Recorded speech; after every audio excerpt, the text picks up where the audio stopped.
Hi everyone, Marika here with a instant cocoa pouch box tutorial. I'm also doing a little bit of pattern paper piecing or something like that. I'm doing a little box to contain a little of a instant cocoa pouch to be able to give away now around the fall when the weather is cold and rainy.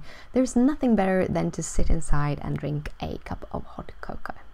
So to create the box, I'm using some MFT milk chocolate cardstock. I'm cutting it at 4 1/4 and 7 3/4, and I'm then gonna score that. I am going to switch my scoring tool because I realized that this didn't go into the grooves perfectly. It doesn't come with this thing, so instead I'm taking my Martha Stewart score knife and I score it at 1/4, 3/4 of an inch, 7 inches and 7.5 inches. All of these measurements will be on my blog, so you can, there's a link in the description you can go to. On the short side I will score it at 1/2 inch, 2 inches, 2.5 inch, and then 4 inches. And I'm doing double score lines just because you don't really have to, but I do. Then I'm going to crease all the edges and actually switch to my semi-system Teflon bone folder because this one is just amazing to when you are doing your creases this way. It helps with reducing cracking. However, this this cardstock is actually really good to reduce cracking. So yeah, I really like it.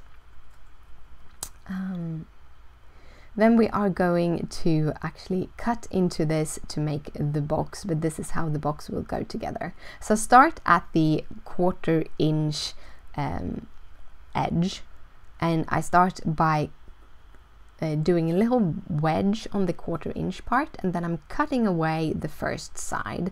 This is going to be the bottom of the box.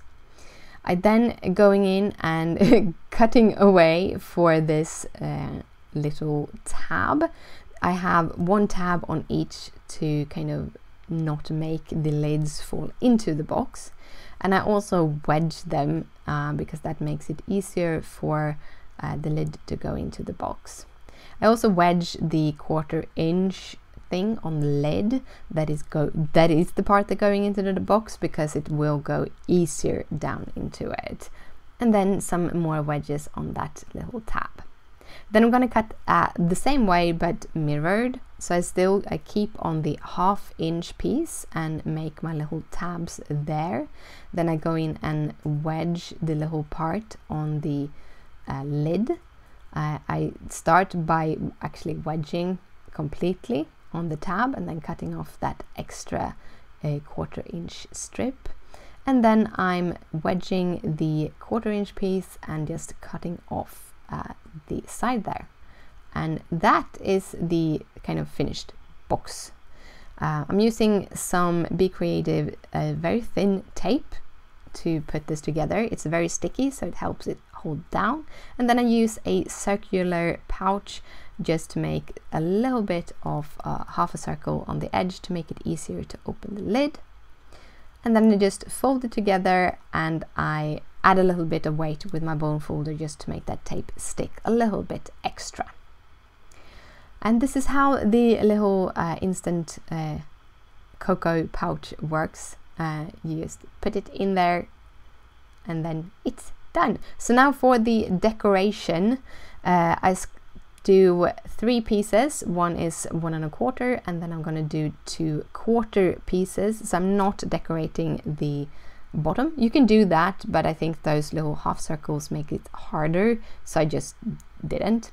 The paper I'm using, it's an old PLAID version. However, they have a new PLAID with similar colors in it, so I linked that below. All my pattern papers for Lawn Fawn are actually the older ones, so I'm trying to use up some of my older supplies. However, I do try to link when I can, at least something you can get something out of. I'm using the Funky Tape Runner, which is actually my new favorite tape runner. It's actually a little bit smaller than the one I used before, so it fits a little bit better in my hand. And that is the kind of box decoration. Now we're gonna go for the topper decoration. So I'm picking out a bunch of stamps from the Thanks a LATTE stamp set, and I'm gonna stamp them on some marker safe paper together with the Memento Tuxedo black ink. It is actually still my favorite ink for Copic coloring, and I love it because it isn't stark black. I like it because it has that little bit more grayish tone. I don't know why. I think it makes the stamps looks a little bit softer somehow. But yeah, I'm using both of the cups of the stamp set, and then I'm gonna add this little milk chocolate thingy. And it took me a time to kind of figure out where to put it. I kind of looked, should I put it there, up there, or okay, now I'm just gonna jump in with my feet held high. It's also a little bit of an odd angle, being that I don't want to put my head under the camera. However, they actually, what's easier than I thought to line that up. Then I'm gonna do a few of those marshmallows because they are adorable, and I felt that they would be the perfect kind of extras to make the card just pop a little bit more. And for the last part, I'm going to add the little faces. In hindsight, I think I would have added her face just a teensy tiny bit higher, because I'm gonna give them scarves, and the scarf kind of ended up being a little bit lower on her than it should be. For the scarf, I'm actually going to use pattern papers, and again, I'm sorry, this is a discontinued pattern paper, but I have linked the new one. They have a knitty one that works perfect for those scarves, so that is linked in the description down below. So I'm gonna stamp with the same ink, because I'm actually in the end going to add a little bit of marker to this, just to add that extra piece of dimension. But let's jump into the coloring. I'm using some E21, E23 and E25 for the milk chocolate. However, the E25 and the E23 is very, very similar, and it's not a huge improvement adding the 25, so you could actually get away with just using the 21 and the 23. That's a tip from me. The next step is the little marshmallows, and I'm using an E42, which is a little bit of a grayer, to add the deepest shadows, and then the E51 and E50 to add the tone of the little marshmallows, and this kind of gives them a little bit more dimension. And to finish them off, I'm just using some grey markers, because I have those very strong colored pattern papers for the scarves. I felt that just adding some greys to the cups would make the image go together a little bit more easier. And also I'm using the colorless blender in the middle to kind of blend it out. And I'm sorry for the focus going in and out, but I usually turn off the autofocus when I'm coloring, and I forgot this time.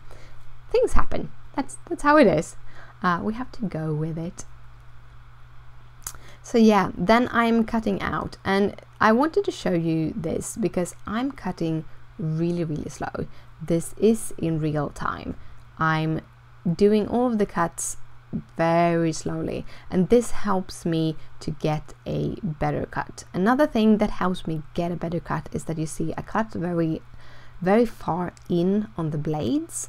Try not to cut so close to the tips, because the closer you cut to your hands, to the handles, the better control you will have and the easier it will be. And as I'm cutting out all these images without that magic border that makes it so much easier to cut, I'm going in very slowly this time, just to get the little pieces out.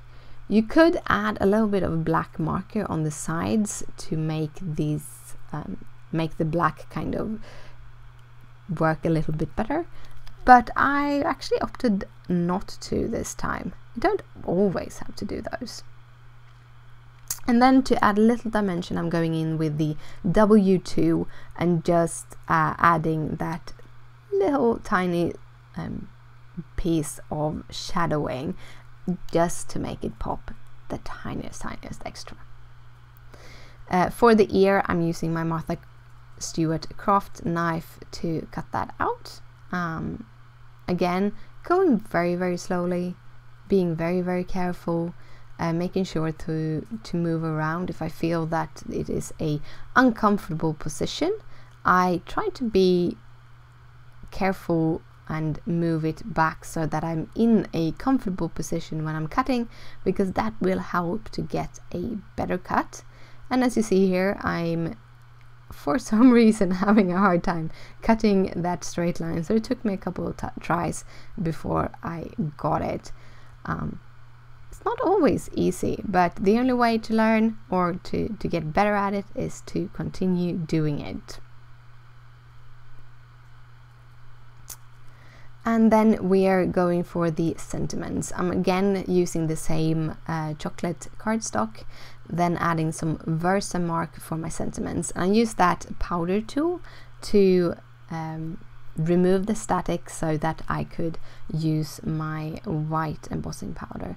I'm just doing 2 of these. I'm going to cut them out with some dies later on. Using some Hero Arts fine white embossing powder. It's still my favorite white embossing powder, and like I had this for a couple of years, it doesn't go bad, so I'm gonna use it until I run out of it.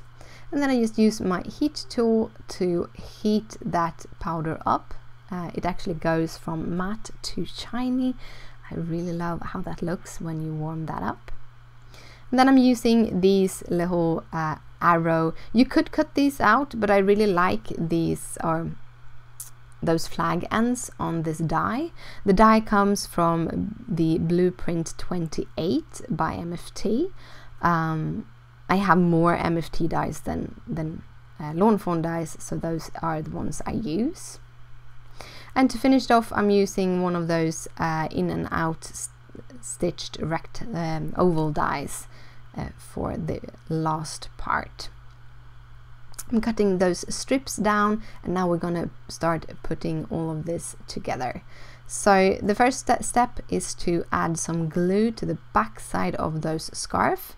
I got this Lawn Fawn glue tube when I went shopping last week, and I'm really liking it. I like the glue because it is a white glue and it's really sticky. It's really makes things stick down very fast, and they don't move as easily as if I use the kind of multimedia mat.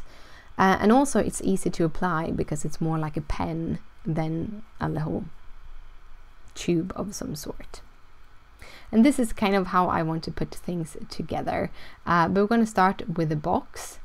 I'm going to add the oval there just to have something to measure with, to kind of know where the oval will sit. And then I'm adding again the glue down on these little pieces. And yeah, I get glue everywhere when I work with wet glue. And then I'm pushing that down, trying it to be so it has an even space underneath it versus the box, to kind of line it up with the cut there of the pattern paper. Then I'm kind of trying to figure out how to put this. I was considering overlapping them, and then I realized I would cover up the sentiment, so I decided to put them a teensy tiny piece away. And again, I got glue everywhere, but this glue dries clear, so I just wiped it off with my fingers, and yeah. More glue to that circular die so that I can get a good sturdy set. And then I'm using the 3M foam tape on the back side. The tape I have linked in the description down below. I forgot it last time, but it is linked there now if you want to know where I get my big rolls of this. And then I'm just putting those down on a little bit of an angle, a little bit, just to give it a little bit more kind of life. I added some more foam tape behind these little pieces, and one of them had a little bit too high of a piece, and I wanted to overlap them over the scarf and image there. So I built up a little stack of those little marshmallows just in front, because it matches with the you're the marshmallows to my cocoa. And to finish it off, I add one more, this time just with some glue, because I realized the foam tape would push it up a little bit too high, and I added to the end of that little flag, and that is the finished box. I hope you like this tutorial. If you do, please thumbs it up, it means a lot to me. If you have any questions, just comment down below. I read everything and I try to comment to everything.